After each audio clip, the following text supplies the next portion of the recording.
आप कहाँ चले गए थे? आपको आने में बहुत देर लग गई। क्या करूँ लाडो, इस तेज बारिश की वजह से मुझे कहीं पर भी अनाज नहीं मिल रहा था। फिर भी मैं दूर जाकर ये थोड़ा अनाज लेकर आया हूँ। इससे बच्चों का थोड़ा पेट भर जाएगा। ये बारिश तो रुकने का नाम ही नहीं ले रही। पिछले 4 दिनों से हमारे जंगल में लगातार तेज बारिश हो रही है। मैंने पूरा घर छान मारा, लेकिन घर में अभी थोड़ा भी अनाज नहीं है। अभी के लिए बच्चों को ये अनाज खाने दो।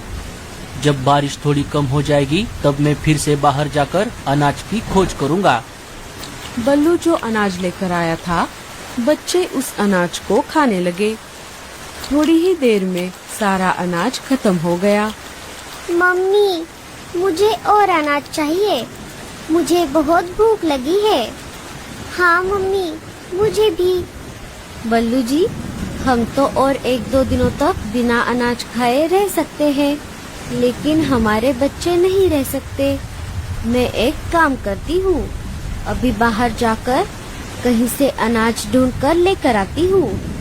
नहीं लाडो, अभी बाहर बहुत तेज बारिश चल रही है। तुम्हें उड़ने में परेशानी होगी, क्योंकि तुम्हारे पंख छोटे हैं और तुम्हारा बच्चों के साथ रहना बहुत जरूरी है। इसलिए मैं ही वापस जाता हूँ। ठीक है बल्लू जी, लेकिन आप ज्यादा दूर मत जाना और घर वापस जल्दी आ जाना। मुझे और बच्चों को अकेले घर में डर लगता है।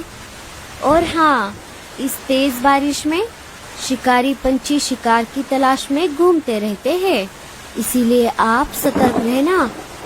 हाँ लाडो, मैं मेरा ध्यान रखूंगा। चलो, अब मैं चलता हूँ। बल्लू अपने घर से निकल पड़ता है। हे ऊपर वाले, मेरे पति की रक्षा करना। मम्मी, मुझे बहुत डर लग रहा है। डरो मत बेटा, मैं हूँ ना तुम्हारे पास। मम्मी, मुझे बहुत भूख लगी है। लाडो ने घर में फिर से तलाश की। तभी उसे एक डिब्बे में थोड़ा सा अनाज मिल गया। ये लो बच्चों, मुझे डिब्बे में थोड़ा अनाज मिला है। पापा के आने तक आप इसे खा लो। बच्चे अनाज खाने लगे। मम्मी, आप नहीं खाओगी? आप भी हमारे साथ थोड़ा खाओ ना।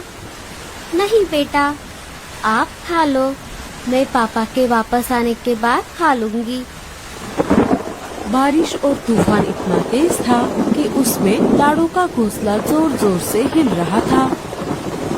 लेकिन लाडो इस हालात में अपने बच्चों के पास रहने के अलावा और कुछ भी नहीं कर पाई। इस बारिश से बचने के लिए मैं शिकार की तलाश में लगातार 2 दिनों से आसमान के ऊपर उड़ रहा हूँ, लेकिन अभी तक मुझे एक भी शिकार नहीं दिखा। अब मैं बहुत बोर हो गया हूँ। मुझे बहुत जोरों की भूख लगी है। लगता है अब मुझे नीचे जाकर बारिश में भीगना ही पड़ेगा। शायद नीचे मुझे कोई बढ़िया सा शिकार मिल जाए। भजिया गर्मा गरम, भजिया गर्मा गरम, मैं तो खाऊंगी इनको गर्मा गरम। चील आसमान से नीचे आ जाता है और मीनू मौसी के घोंसले के बाजू वाले टहनी पर जाकर बैठ जाता है। चलो, अब मुझे जल्दी से किसी हट्टे कट्टे शिकार